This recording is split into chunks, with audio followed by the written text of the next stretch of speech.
Hi there, it's Kevin with RogueDeckBuilder.com here with a modern brew. I'm going to bring back the brews like I promised before. Need to quit playing so much Dota Underlords and actually focus on YouTube and the Magic channel again. Having way too much fun playing Dota Underlords. If you haven't played the game, I highly suggest checking it out. I might even start a Dota Underlords channel at this point. That's how much I'm actually liking the game. So anyway, that's a different story for another day. Let's talk about Modern with the unbanning of Stoneforge Mystic. A lot of people have talked about brewing around this card, and this is my take on Stoneforge Mystic in a toolbox shell. So I am a huge synergy player. I love toolbox. I think that out of any sort of archetype in Magic, I am a toolbox player. I'm a tool. So we're going to look at my tools in my tool deck here. So first of all, Stoneforge Mystic. Stoneforge Mystic is the first tool in the tool deck. Stoneforge Mystic is going to be able to tutor up equipments, probably the most efficient way to tutor up equipments. The obvious one is the Batterskull Stoneforge Mystic combo. So you can go the SFM into Batterskull, and a lot of decks just have a hard time actually recovering from that. With a turn 3 Batterskull, 4/4 lifelink with the renewable resource of then flickering it back and casting it again. So it naturally goes in like a nice Jeskai control shell. We're going to back it up with like Lightning Bolts, Path to Exiles, Lightning Helixes, Remand, and the usual suspects. Well, another thing that actually works well with this equipment-based strategy is the Lightning Greaves combo. So Lightning Greaves has this interesting combo with Crackdown Construct. It almost feels like Splinter Twin in a way. I did think about putting a Thud in here or a Teamer Battle Rage to make sure that Crackdown Construct actually gets in for lethal. But the combo with this is you just activate Lightning Greaves over and over and over again to the Crackdown Construct, and then it gets +1/+1, and it also gets haste from the Lightning Greaves. So whenever you activate an ability of an artifact or creature that isn't a mana ability, Crackdown Construct gets +1/+1. Until end of turn. So that's exactly what Lightning Greaves is doing, is just equip. So you do have to have two creatures out here. It needs to equip to like the Stoneforge Mystic or one of other creatures, then back to Crackdown, then back to it, then so on and so forth. So there's that sort of combo. Well, that is a 2-mana equipment, so I thought we might as well use the Tribute Mage as like the honorary Stoneforge Mystic in the deck. This is a 2/2 creature that says when it enters the battlefield, you search your library for an artifact card of converted mana cost 2 or less and put that into your hand. Well, if we're using Tribute Mage to get like Lightning Greaves, then there are also some other awesome artifact combo cards. The first being the Thopter Foundry and Sword of the Meek combo. So Tribute Mage can go get either one of these. Stoneforge Mystic can go get at least the Sword of the Meek. And so we have this little outlet we can go as well. So Stoneforge Mystic, Sword of the Meek, Thopter Foundry can get done. Our Tribute Mage can get both Sword of the Meek and Thopter Foundry. The combo is that you just have a renewable resource for 1 mana to create a 1/1 blue Thopter artifact creature token with flying.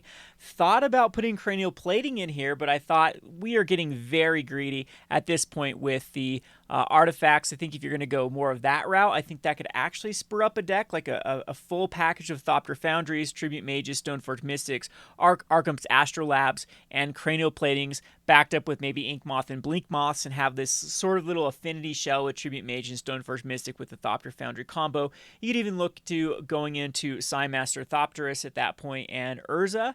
However, there are decks that already exist with the Thopter Foundry Urza, and the whole point of a toolbox deck is not to go hard on one strategy. You have all of these different strategies open to you, and so there are going to be these other angles, other tools in the toolbox you can to achieve victory. So we're tutoring up 2-drop artifacts. Well, there's another 2-drop artifact that is pretty decent, which is the Isochron Scepter. So Isochron Scepter pairs very well in a Jeskai shell because you can add a bunch of cards that are very, very tough for your opponents to deal with. If they're an aggro-based deck, the Lightning Helix is very good, 3 damage and 3 life per turn. Hard for like Burn to come back from that. If they're a creature-based deck, you can path something. You can just end up remanding a thing every turn if you put a remand on the Isochron Scepter. Or we do have the Boomerang that we can just permanently lock down our opponent's stuff by returning their lands back to their hand over and over and over. Also going to include a mana leak in here. Don't know if this wants to be like another Remand or a Cryptic Command.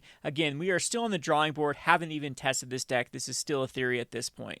Ops are just in here for a target because since we're running all these spells, we might as well throw the Snappy in here too. So Snapcaster Mage is currently a 2 of. Don't know if it should be higher up like a 4 of, then Crackdown Construct down to a 2 of, and then run like Ops or other ways to dig for the Crackdown Construct. But this is the focus point of the deck is going to be the Crackdown Construct, the Stoneforge Mystic, tuning up the Lightning Greaves for the win. What I like about Toolbox decks is that they really, really have access to their sideboard. You can bring in these swords, like the Sword of Feast and Famine, that is good against green and black decks. Or Fire and Ice is there's Feast and Famine. And then there's the Sword of Fire and Ice is really good against red-blue decks. There's also the Sword of War and Peace, which is very good against like Burn. It gives +2/+2 damage to your opponent for each card they have in their hand, and you gain for each card you have in your hand. So it's going to do that residual life gain that can put you over the top versus like the Burn decks. If Stoneforge Mystic is becoming a problem, we can bring in a card that's called Manriki-Gusari. Equipped creature is +1/+2, and then it has tap to destroy an equipment.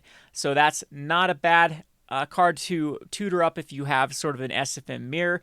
And then we can also get the toolbox from the Tribute Mage. So first of all, the Sorcerous Spyglass can shut down activated abilities. The Damping Sphere can shut down lands. The Ratchet Bomb can destroy token-based strategies or just be a nice little target to fetch up. And the Phyrexian Revoker can be something that also can shut down activated abilities.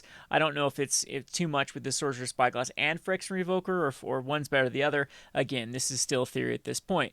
Then we also have the Isochron Scepter package on the sideboard. So there's cards like Echoing Truth that you can throw on there that can, I don't know if like Boomerang is just enough and Echoing Truth doesn't want to be in here, or vice versa.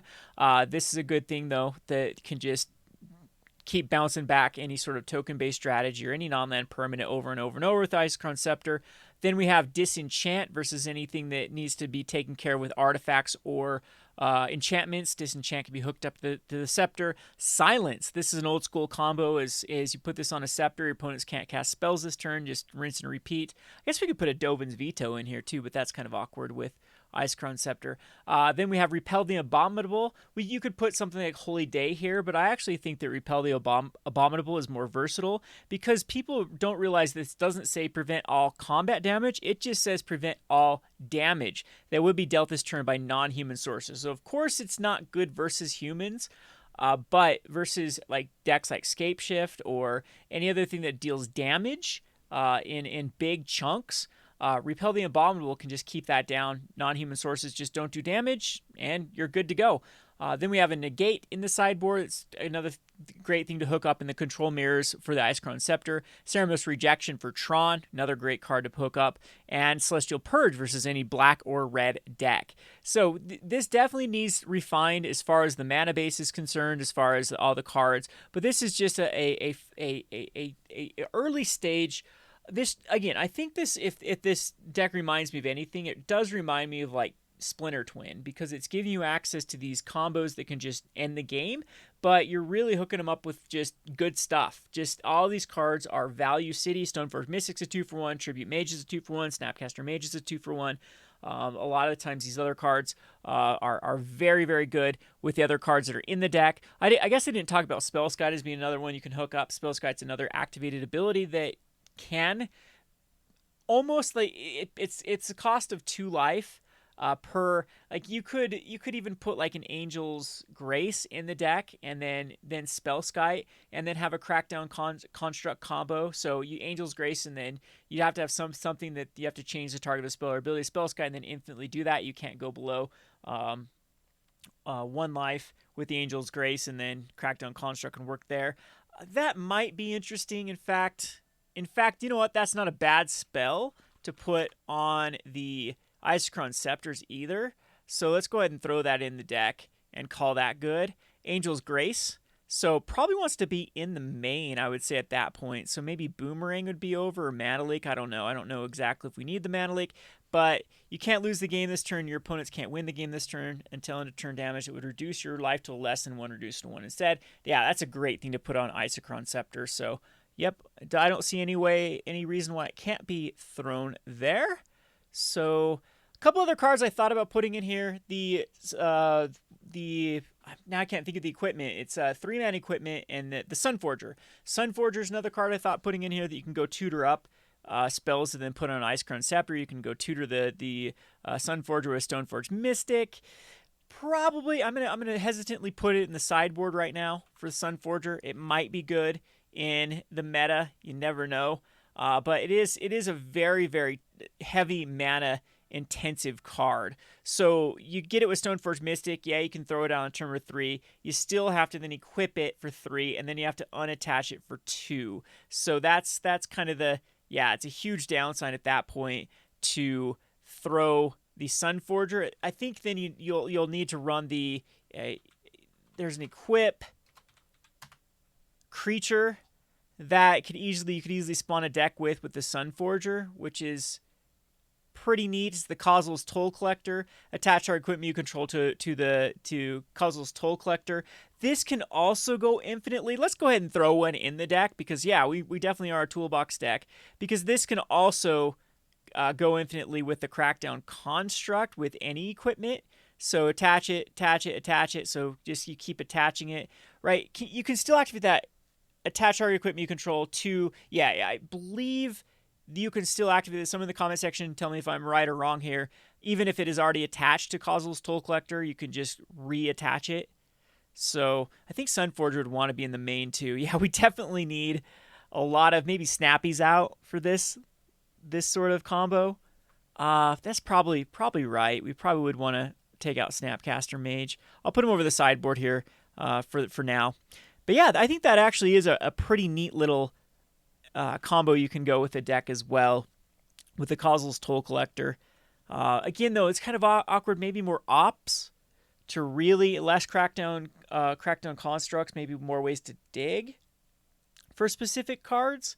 And then you can get the Kozil's Toll Collector. Again, maybe just the one of in the deck. If you draw it, is fine as well.